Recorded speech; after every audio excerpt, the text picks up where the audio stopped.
Okay, bismillahirrahmanirrahim. Assalamualaikum warahmatullahi wabarakatuh. Alhamdulillah, hari ini kita dapat bersama untuk kelas pendidikan Islam tingkatan 3. Okay, so untuk memulakan kelas, kita baca doa belajar sama-sama. Bismillahirrahmanirrahim. Allahumma aftah alaina hikmataka wanshur alaina min khazaini rahmatika ya arhamar rahimin. Rabbi shrah li sadri wa yassir li amri wahlul 'uqdatam min lisani yafqahu qawli. Okay, Alhamdulillah. So untuk tajuk hari ini seperti yang saya dah masukkan dalam grup, kita akan masuk pada bidang akidah. Tajuk beriman kepada hari akhirat. Okay, slide saya boleh nampak dengan jelas. Awak boleh zoom sebenarnya. Okay, terima kasih Balkis. Okay, so kita akan masuk pada tajuk hari ini. Boleh rujuk muka surat 99 untuk buku teks. Boleh tengok buku teks ataupun tengok pada slide.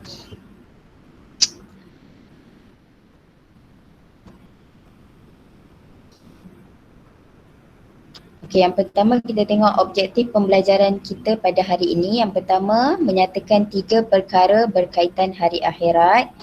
Yang kedua, menjelaskan 3 tanda kecil hari kiamat.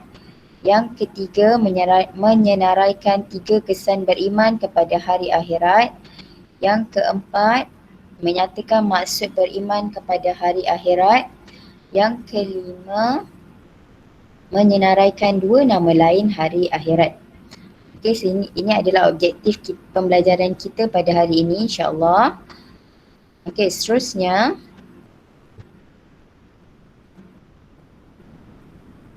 kita akan tengok apa dia maksud beriman pada hari akhirat. Kita tahu beriman pada hari akhirat termasuk dalam rukun iman. Jadi kita wajib mempercayainya akan wujudnya hari akhirat bila wallahu alam, hanya Allah sahaja yang tahu hari kiamat bila dan berlakunya hari akhirat pun bila, hanya Allah sahaja yang tahu. Okey, maksud beriman pada hari akhirat, yakin kewujudan hari kehancuran seluruh alam semesta dan kebangkitan semula yang kekal abadi untuk menerima pembalasan sama ada syurga atau neraka. Okey, so saya sebut dah tadi kan, kita kena yakin wujudnya hari kehancuran memang akan berlaku. Bila, bagaimana, di manakah kita waktu itu, adakah kita masih hidup ataupun telah meninggal dunia. Wallahu a'lam. Okey. So itu maksud. Yang seterusnya, nama lain bagi hari akhirat. Okey. Hari Yaumul Qiyamah ataupun hari kiamat. Yaumuddin, hari pembalasan. Yaumul Hisab, hari perhitungan. Ini nama-nama lain bagi hari akhirat yang mana macam mana berlakunya hari akhirat itu bayangannya. Okey, hari pembalasan, hari perhitungan dan sebagainya. Okey, perkara-perkara berkaitan hari akhirat. Yang pertama adalah berkaitan pahala dan juga dosa. Yang kedua, kematian dan alam barzah. Yang ketiga, tanda-tanda kecil dan tanda besar kiamat. Yang keempat, kemusnahan alam dan kebangkitan semula. Yang kelima, perhimpunan di mahsyar. Yang keenam, hisab. Yang ketujuh, mizan. Yang ke-8, titian sirat. Dan yang ke-9, syurga dan neraka. So next kita tengok apa dia pahala yang sepatutnya kita kumpul banyak-banyak sepanjang kita hidup ni. Okey, pahala adalah ganjaran yang dijanjikan oleh Allah Subhanahu Wa Taala kepada orang yang mematuhi perintahnya dan meninggalkan larangannya. Okey, balasan buruk yang dijanjikan Allah kepada orang yang melanggar larangannya, itu adalah dosa. Okey, so kita kena elakkanlah daripada melakukan dosa. Apa dia kematian? Perpisahan antara roh dengan jasad. Dan alam barzah, alam pemisah antara dunia dengan akhirat ataupun alam kubur.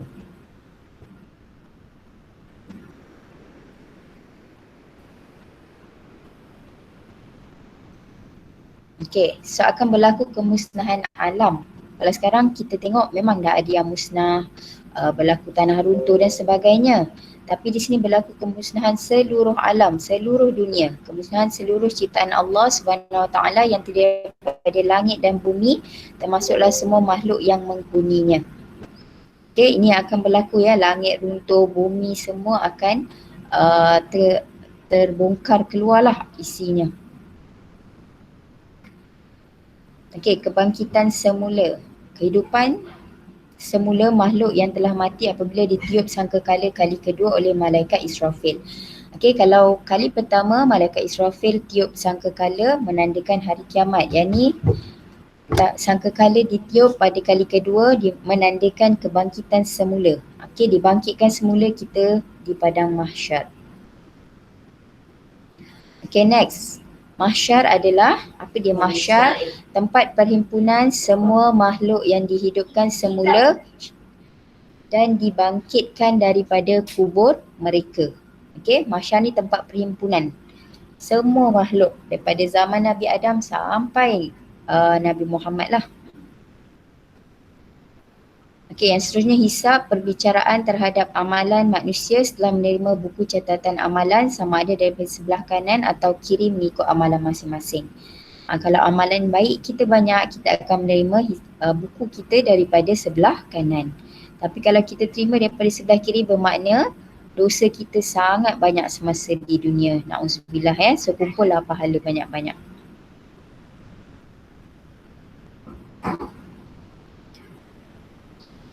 Okay, next, titian sirat. Apa dia titian sirat? Titian yang merentang di atas neraka antara mahsyar menuju ke syurga. Okay, itu adalah titian sirat. Syurga pula tempat yang penuh dengan nikmat yang disediakan untuk golongan yang beriman dan beramal soleh. Okay, ini yang kita tempat yang kita idam-idamkan, yang kita nak sangat masuk, yang penuh dengan nikmat insya-Allah. Okey, yang seterusnya neraka. Tempat yang dipenuhi dengan azab yang disediakan untuk golongan kafir dan orang yang melanggar perintah Allah. Ini tempat yang kita perlu dan sangat-sangat perlu dielakkan. Okey, so apa dia mizan? Mizan ni penimbang amalan yang disediakan oleh Allah untuk menimbang amalan baik dan amalan baik dan buruk manusia. So ada satu tempat untuk timbangan. Macam mana rupanya wallahu a'lam, macam kita timbang beras tu ke wallahu a'lam. So ada tempat timbangan di situ.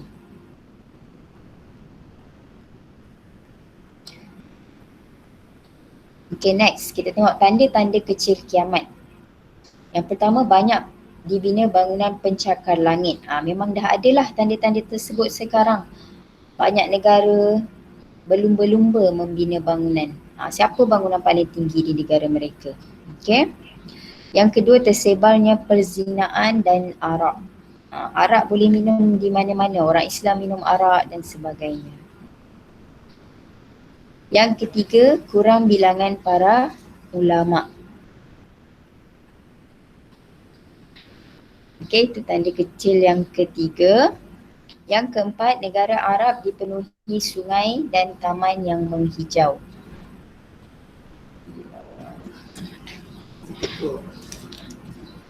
Okay, ini pun dah berlaku sekarang. Kalau dulu tanah Arab padang pasir sahaja, tapi sekarang dah tumbuh dah rumput dan juga pohon-pohon yang menghijau.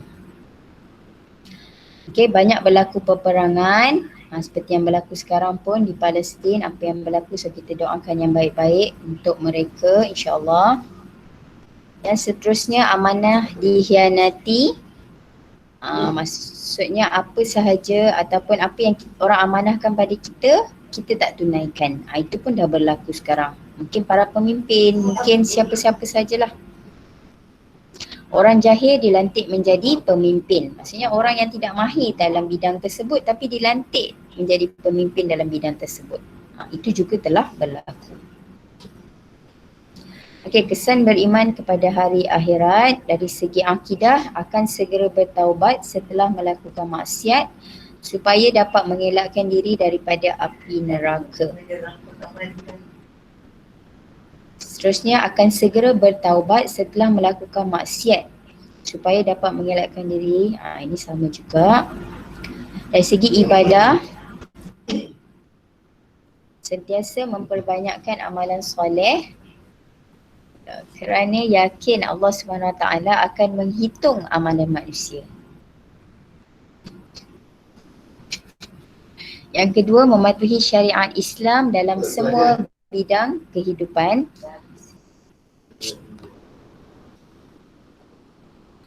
Dan yang ketiga, dari segi akhlak Islamiah, bersungguh-sungguh untuk melakukan kebaikan supaya mudah melalui titian sirat.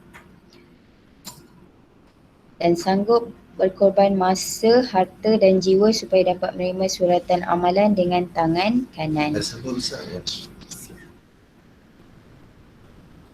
Okey, so itu antara kesan beriman kepada hari akhirat dari segi akidah, ibadah dan juga akhlak. So kita kena berimanlah kepada hari akhirat tersebut supaya kita dapat memperbanyakkan amalan soleh dan dapat masuk ke dalam syurga, insya-Allah.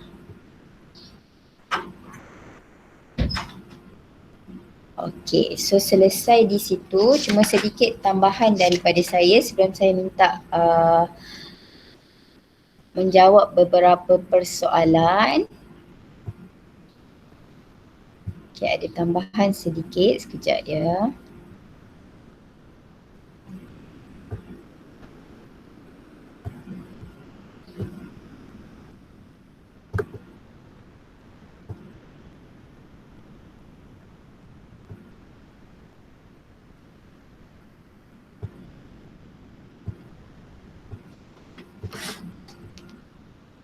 Okey, cuma tadi so kita perlu tahu juga tentang proses ataupun kronologi peristiwa hari akhirat. Yang ni ada daripada muka surat awal tadilah. Cuma tak disebutkan dalam slide ni.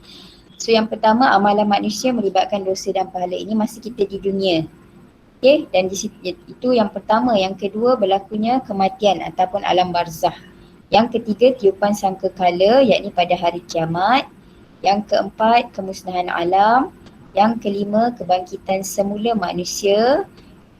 Yang seterusnya, bila dah dibangkitkan semula, kita berada di padang mahsyar, akan berlaku suratan amalan, hisab, al-mizan, titian sirat. Barulah kita dah dihitung amalan, barulah ditentukan sama ada kita menjadi golongan ahli syurga ataupun neraka. Okey, itu adalah kronologi peristiwa hari akhirat. Okey, setakat tu ada pertanyaan, 3 arus. Balkis ada pertanyaan?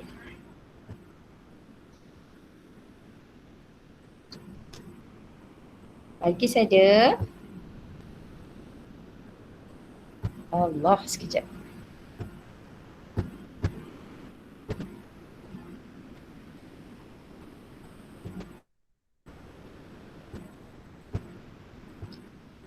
Okey, ada soalan tak untuk beriman pada hari akhirat? Apa maksudnya? Apa nama lain bagi hari akhirat? Apa tanda-tanda kecil? Cuma kat sini dalam satu lagi yang tertinggal berkaitan tanda-tanda besar tak dinyatakan dalam slide. So saya sebutkan sedikit, awak boleh rujuk pada muka surat 103. Beberapa tanda-tanda besar hari akhirat. Okey, yang pertama, munculnya Imam Mahdi yang bernama Muhammad bin Abdullah daripada keturunan Rasulullah. Okey, yang mana akan memimpin umat Islam. Itu tanda besar kiamat. Yang kedua, keluar Dajjal yang mengaku dirinya sebagai Tuhan dan menyesatkan manusia. Ini yang akan berlaku pada akhir zaman. Yang ketiga, turunnya Nabi Isa yang akan membunuh Dajjal. So Nabi Isa lah yang akan membantu kita sebab Nabi Isa telah diangkat ke langit oleh Allah untuk mematahkan salib dan membunuh Hinzir dan menghapuskan jizyah. Baginda memerintah dunia dengan amannya. Yang keempat, keluar Ya'juj dan Ma'juj yang akan melakukan kerosakan dan keganasan di bumi. Yang kelima, matahari terbit dari sebelah barat. Yang keenam, keluar makhluk Dabbatul Ard, binatang yang melata pada waktu duha. Bagaimana rupanya wallahu alam, macam gajah ke, binatang apa ke, wallahu alam. Yang ketujuh, keluar asap atau ad-duhan meliputi manusia seluruhnya. Macam mana rupa, adakah macam jerebu? Wallahu alam. Asap yang tebal ke? Itu hanya Allah yang tahu bagaimana keadaannya. Yang ke-8, berlaku gempa bumi di timur, di barat dan di semenanjung tanah Arab. Dan yang ke-9, keluar api dari negeri Yaman yang menghalau manusia ke tempat perhimpunan di Syam. So itu antara tanda-tanda besar kiamat. Okay, yang akan berlaku setakat ni. Belum ada yang tanda kecil, memang dah banyak sangat berlaku. Okay, so setakat tu ada sebarang pertanyaan daripada anak-anak 3 arus. Kalau tak ada, saya akan soal. Mohon respon. Ayu ada pertanyaan? Ayu Nabila?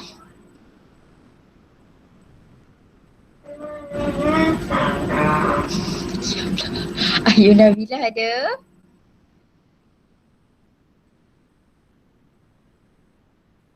Ini? Ya, Ini ada soalan? tak ada. Tak ada. Ini yang paling awal masuk tadi, tahniah. Okey, kalau tak ada, saya nak tanya berkaitan soalan pertama. Ini mudah aja, ada pilihan jawapan lagi. Tempat perhimpunan semula makhluk selepas dibangkitkan dari kubur. Okey, saya nak siapa ya? Ada yang volunteer nak jawab? Saya, Siapa tu saya? Nazrin. Bagus Nazrin. Okey, apa dia jawapan dia? Tempat perhimpunan Mahsyar. semula makhluk Mahsyar. Okey, kita tengok adakah benar jawapannya. Okey, bagus, betul. Tahniah. Okey, tahniah Nazrin. Yang kedua, perbicaraan amalan untuk menimbang amalan. Okey, siapa nak jawab atau saya sebut nama? Sebut nama tak keluar ni. Ada volunteer?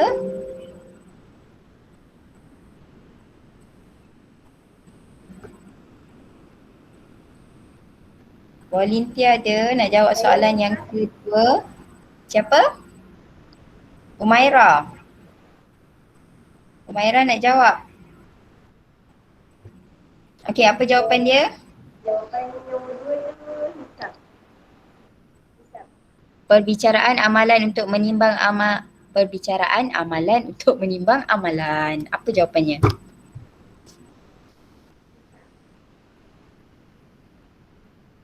Hisap. Umaira? Hisap. Hisap. Jawapannya Okey. hisap. Jawapannya hisap. Kita tengok ya, adakah? Okey, hisap telah bergerak. Okey, tahniah untuk Humaira. Okey, soalan ketiga, penimbang amalan baik dan buruk manusia. Okey, ada volunteer nak jawab? Saya. Okey, Aina Zahira. Apa jawapannya? Mizan. Mizan. Okey, kita tengok. Jap.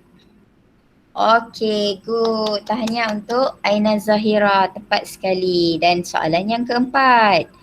Tinggal 2 je jawapan. Saya. Fariza. Okey Fariza. Titian yang merentangi di atas neraka menuju ke syurga. Apa jawapannya? Titian sirat. Yeah. Ya ke? Ya ke? Bukan syurga. Okey, sirat bergerak. Okey, tahniah. Semua cemerlang. Okey. So itu untuk soalan yang mudah. Soalan kebat. Soalan kebat ya. Soalan kebat ada yang volunteer nak jawab? Oh, Fariza nak jawab ke angkat tangan tu? Fariza nak jawab soalan kebat?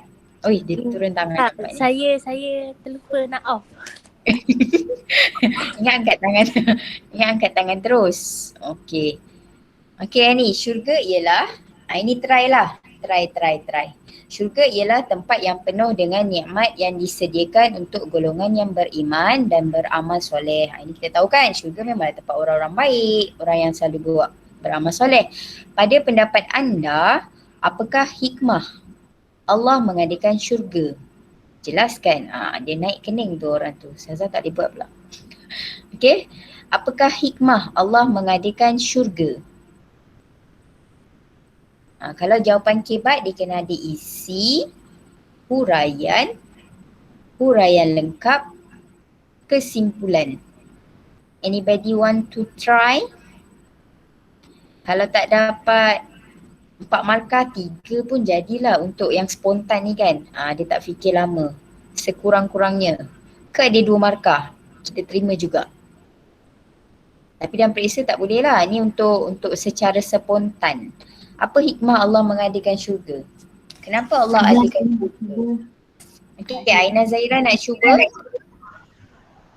Dapat menjadi motivasi kepada manusia untuk patuhi perintah Allah dan melakukan amalan soleh. Amalan soleh. Okey, daripada jawapan Zahira, saya bagi 2 markah. Tahniah, isi dan huraian tu ada, betul. Maksudnya kita bagi motivasi, betul, pandai, bijak, isi yang tepat dan dia ada huraian kat situ. Cuma huraian lengkap dan kesimpulan dia belum sampai lagi. InsyaAllah kalau dia fikir dalam jangka masa yang panjang sikit, dia boleh dapat. Okey, ada yang nak cuba lain? Ada? Ada Okay, so kita tengok apa jawapan yang diberikan. Adakah tepat atau tidak ni jawapan dalam ni So kalau ada kekurangan, kita tengok yang ni memberi dorongan kepada manusia supaya sentiasa taat dan menjauhi larangan Allah. Sepatutnya kat sini kesannya mereka akan mendapat nikmat terbesar Allah iaitu syurga. Oleh itu kita hendaklah berusaha menjadi mukmin yang bertakwa agar diredainya. So macam lebih kurang Aina lah dia dapat capai isinya. Bagi dorongan atau bagi motivasi. Okay. So ini adalah contoh jawapan yang diberikan. Gerak pula tulisannya. So thank you. Selesai untuk tajuk hari ini. So soalan pun saya dah bagi. Cuma untuk tugasan yang seterusnya, agak-agak apa? Siapa tahu?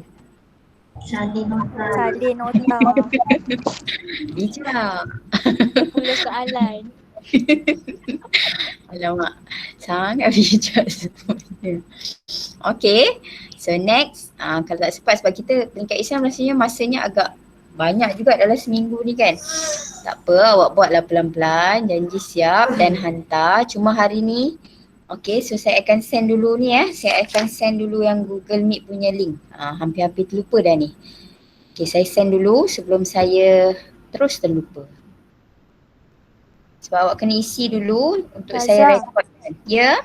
Yang hafal surah tu dah mula kan?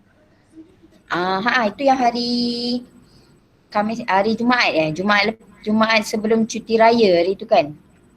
Nanti boleh teruskan jugalah. Nanti saya akan ulang balik, mungkin ada dalam PDPR ni yang berapa hari ni saya akan ada ulang balik lah untuk ayat tu.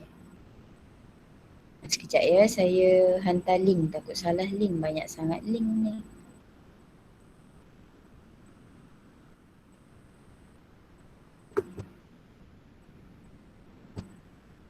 Isi dulu link kehadiran Google Meet Sekejap saya masukkan dalam chat.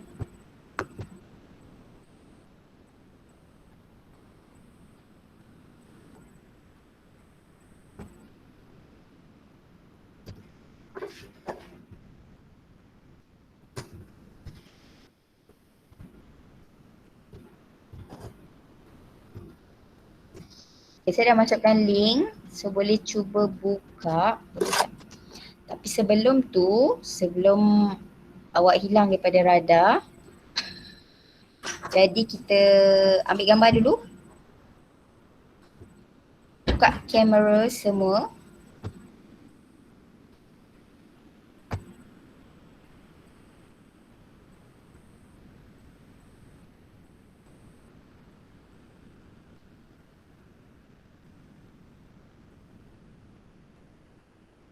Okay, boleh buka kamera. Saya nak print screen untuk ambil gambar sebagai rekod.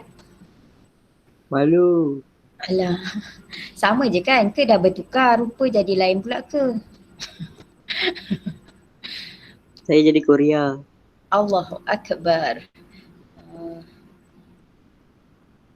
Saya off record dululah, nanti panjang sangat. Sekejap saya nak stop record.